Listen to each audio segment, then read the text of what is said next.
let's move on to preserving your hearing. For what we can do to preserve our sense of smell, primarily not smoking, see my video c.nf/smell. Though this can have serious consequences, such as missing gas leaks or adding more salt to foods, most people who are affected don't even seem to be aware their sense of smell is impaired, even when directly asked about it. Hearing loss, however, is considered a major cause of global disability, ranking among the top chronic conditions affecting older adults. Yet, for far too long, as the National Academy of Medicine report put it, hearing loss has been quote-unquote relegated to the sidelines of healthcare. Hearing aids for age-related hearing loss. Age-related hearing loss, also known as presbycusis from the Greek presbys for old and akousis for hearing, affects about a quarter of those in their 60s, more than half in their 70s, and 80% of those in their 80s in the United States. More than 95% of centenarians were also found to have profound hearing loss. Because of impaired communication, this may lead to social isolation, loneliness, and depression. It may even threaten one's life due to an associated increase in motor vehicle accidents. Hearing aids can help, though they appear to be vastly underutilized, with fewer than 1 in 6 hearing-impaired older adults using them. Barriers include comfort, cosmesis, and cost. Unlike countries like the United Kingdom, which have provided hearing aids to their citizens for free for more than half a century, in the U.S., the devices have been prohibitively expensive, averaging between $2,000 and $7,000, and are often not covered by health insurance. Thankfully, the Bipartisan Over-the-Counter Hearing Aid Act was passed in 2017, which gave the FDA 3 years to allow their sale through traditional retail outlets rather than doctors' offices or specialty shops to increase competition and bring down costs. The FDA understandably missed their statutory deadline due to COVID-19, but with masking and physical distancing making it even more difficult for the hearing-impaired to communicate, the need for affordable options had never been greater. Thanks in part to pressure from a presidential executive order, over-the-counter hearing aids finally hit U.S. shelves on October 17, 2022. How well do they work? Unlike quote-unquote oral rehabilitation, a collection of coping strategies such as lip reading, which has not been shown to be effective in older adults with hearing loss, hearing aids have been proven to be effective in improving the ability of adults with mild to moderate hearing loss to understand others and take part in everyday situations. They are considered the first-line clinical management tool for those seeking help with hearing difficulties. Some of the complaints people used to have with hearing aids, such as whistling tones from acoustic feedback, have since been digitally reduced or eliminated in modern devices. Other issues that arise from blocking the ear canal, such as changes in the sound of your own voice or hearing yourself chewing, have been more difficult to rectify. People like to think that correcting hearing problems with sound amplification is as straightforward as correcting vision problems with eyeglasses, but just because sounds are louder doesn't necessarily mean they're clearer. Insufficient benefit is one of the leading reasons why some people who have hearing aids just don't wear them, but are there benefits beyond symptomatic relief that might change the cost-benefit calculus? Hearing aids for cognitive decline. If you visit the websites of leading hearing aid brands, you'll see marketing claims implying that their product can prevent or forestall cognitive decline. I review the science in c.nf/thinking aids, but sadly, as a recent World Health Organization review concluded, quote, there is insufficient evidence to recommend use of hearing aids to reduce the risk of cognitive decline and or dementia, unquote. Hearing aids may not help your brain, but they can still add significant symptomatic relief of hearing difficulty. What about treating the cause of hearing loss in the first place? How to reverse earwax-induced hearing loss. One of the most common reversible causes of hearing loss is earwax buildup. Earwax is normal, and if it's not causing symptoms, it should be left alone. It doesn't start interfering with hearing acuity until it clogs at least 80% of the ear canal. Ironically, hearing aids are a risk factor for excessive earwaxes, as is anything else you put into your ear, like earplugs, since that stimulates the earwax glands. For further irony, so too may the cotton-tip swabs that as many as 2/3 of people use to clean out their ears. So you may be thinking you're making things better by swabbing out your ears, but you may actually be making things worse. In fact, just the removal of protective wax can leave your canals dry, itchy, and achy, and even lead to Q-tip otalgia, a term coined in the Journal of the American Medical Association to refer to an ear pain syndrome caused by cotton-tip swabs. You shouldn't need to clean your ear canals at all because the wax should make its way out on its own. Ears are self-cleaning. The lining of your ear canal grows outward from your eardrum, so secreted earwax and any dirt that's been trapped is eventually conveyor belted out. However, this self-cleaning mechanism can fail in 1 in 20 younger adults and as many as 1 in 3 older adults, and it may lead to excessive or impacted earwax accumulation, though those affected may not even be aware of it. 70% of those surveyed who had both ears completely blocked with wax thought their hearing was good. But when their ears were cleared, they were suddenly able to hear better. Clearing out impacted wax can also improve symptoms of ear irritation, pressure, and fullness, but what's the best way to do it? Q-tips and other cotton-tip swabs are a no-no. Pushing anything into the ear canal can end up making things worse by impacting wax even deeper into the ear, or traumatizing the canal, resulting in abrasions, infections, or even eardrum perforation in a small percentage of users. There's even been a case report of a cotton swab causing a brain abscess and fatal meningitis, though the presence of wood splinters suggests the tip had broken off inside the ear. Cotton swab packaging already cautions users against ear canal insertion, but perhaps warning labels should be made clearer, wrote one clinical medical officer, quote, "Do not go near the ear hole or avoid the ear altogether," unquote. What about wax removal eardrops? There are about a dozen different formulations on the market, none of which appear to work any better than any other one, or even when compared to just saline, salt water, or even plain tap water.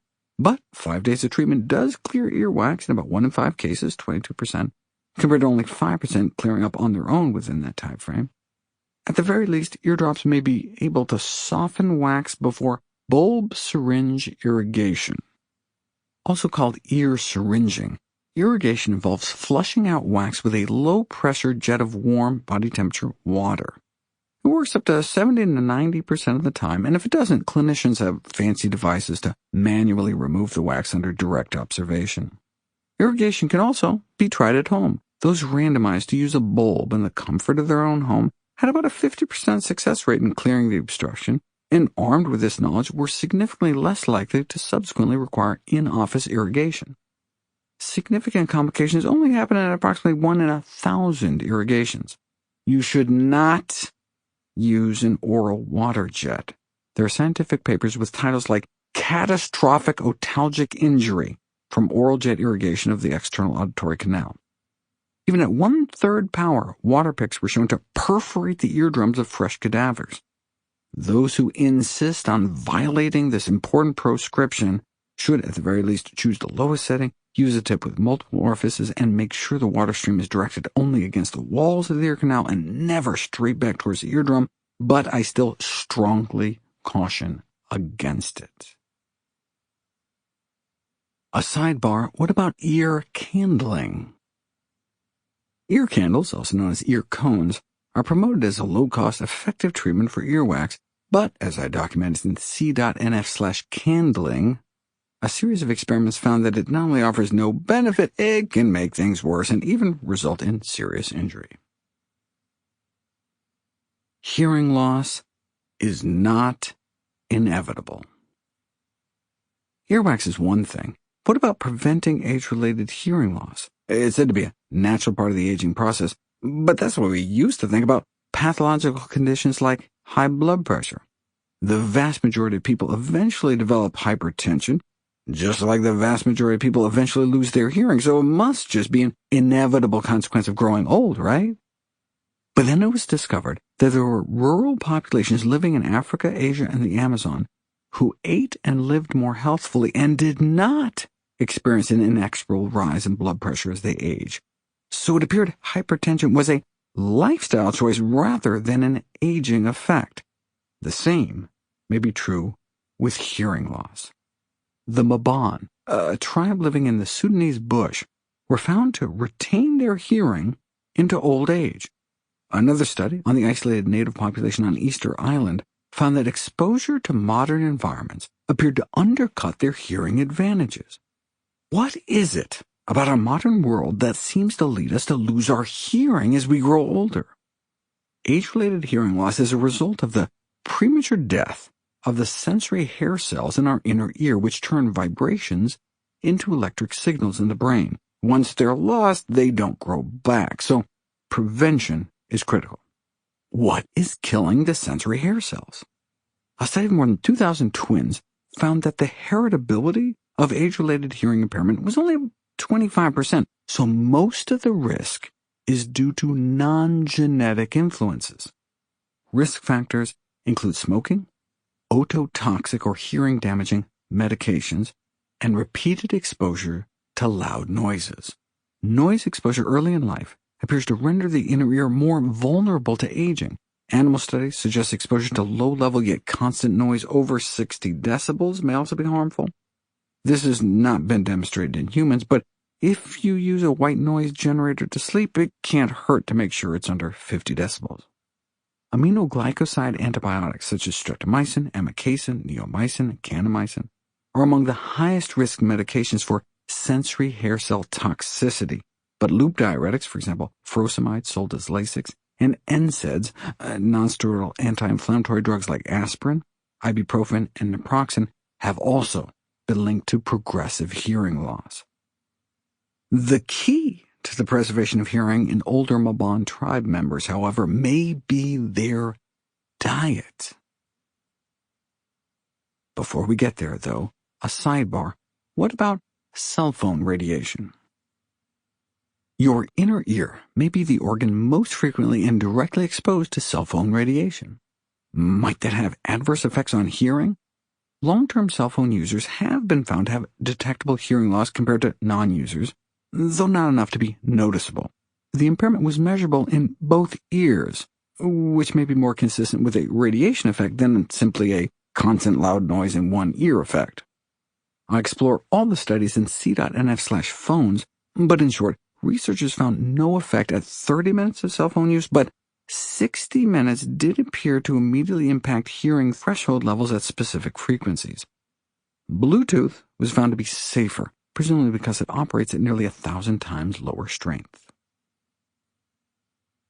What to eat to slow hearing loss? The reasons the researchers concluded that the Maban tribe's diet likely accounted for their lack of age-related hearing loss is that they also appeared to lack something else: coronary artery disease. What kills more of us in the industrialized world than anything else doesn't appear to touch them at all. Their blood pressures are also perfect their whole lives, at about 110/70 into their 70s, while the rest of us on average become hypertensive starting as early as our 40s. And it's no wonder. The Maban tribe is centered around whole grains, sorghum, and quote-unquote almost free of animal protein.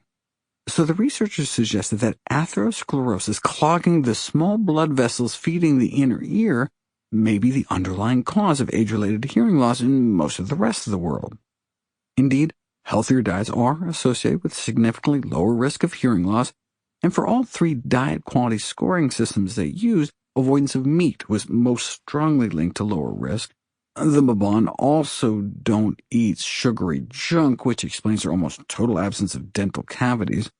A high glycemic index of refined carbohydrates is also associated with developing age-related hearing loss, and elevated blood sugars in general may explain why diabetics and pre-diabetics are at higher risk too.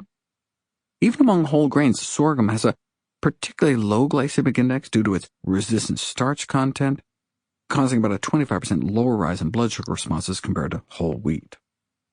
Impaired blood circulation may also explain how noise damages the inner ear, since loud noises cause constriction of the accompanying blood vessels. It may also help clarify the link between obesity and hearing loss.